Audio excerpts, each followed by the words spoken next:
Assalamualaikum warahmatullahi wabarakatuh. Nama saya Muhammad Nafiq bin Zainuddin. Nombor metrik 2748887. Saya merupakan pelajar UUM Langkawi. Pada hari ini saya akan menerangkan teori komunikasi antara budaya. Komunikasi merupakan elemen penting dalam kehidupan seharian yang menjadi medium untuk pengkongsian nilai antara satu sama lain dalam sesebuah masyarakat di serata dunia. Komunikasi juga turut dikaitkan dengan budaya. Menurut Edward T. Hall dalam bukunya The Silent Language 1959, budaya adalah komunikasi dan komunikasi adalah budaya. Komunikasi sangat penting dalam kehidupan seharian. Hal ini kerana komunikasi dikatakan sebanyak 75% merupakan aktiviti yang dilakukan oleh manusia dalam kehidupan seharian. Komunikasi silang budaya berlaku apabila bercakap dengan orang yang berbeza, bangsa, ras, bahasa, agama, tingkat pendidikan dan status sosial. Komunikasi silang budaya ialah komunikasi dengan mereka yang berlainan etnik dan bahasa dalam pelbagai konten seperti pendidikan, politik, teknologi dan sebagainya. Menurut Sarbaj, apabila kita bercakap, ia akan didefinisikan sebagai komunikasi silang budaya.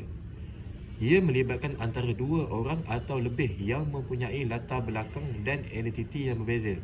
Sebagai contoh, teori komunikasi antara budaya ialah CEO berbahasa Jerman berinteraksi dengan pengurusnya yang berbahasa Cina daripada Malaysia tentang projek perniagaan mereka.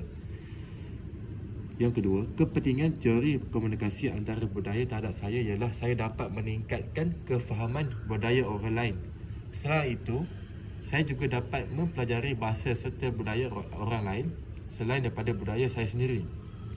Seterusnya, ia juga akan membantu saya untuk berkomunikasi dengan lebih baik dan yakin dengan mereka yang berlainan bangsa, negara serta bahasa.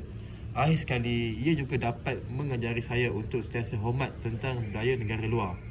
Yang ketiga, bagaimana saya menggunakan teori ini dalam kehidupan harian adalah dengan mengembangkan pengetahuan dan mendalami sesuatu ilmu yang dipelajari berdasarkan pengalaman atau berdasarkan maklumat yang terima.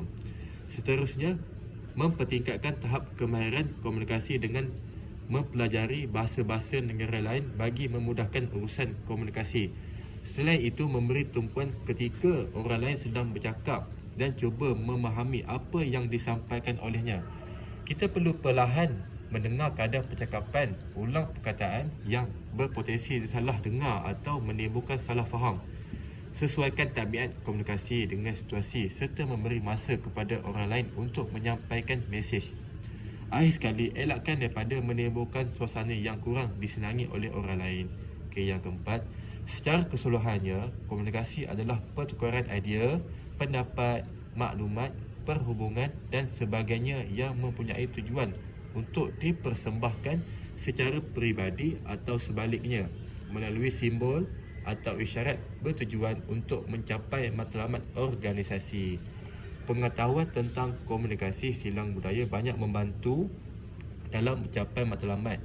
Mempelajari komunikasi silang budaya amat penting agar kita dapat menyedari tentang bias budaya sendiri, lebih peka terhadap budaya, memperoleh kapasiti untuk terlibat dengan anggota budaya lain bagi memupuk hubungan harmoni, memberi pemahaman lebih besar ke atas budaya sendiri, memperluas dan memberi pengalaman kepada seseorang, mempelajari keterampilan komunikasi sehingga membuatkan seseorang itu mampu menerima gaya dan isi komunikasi, membantu menyedari bahawa sistem-sistem nilai yang berbeza dapat dipelajari secara sistematik, dibandingkan dan difahami.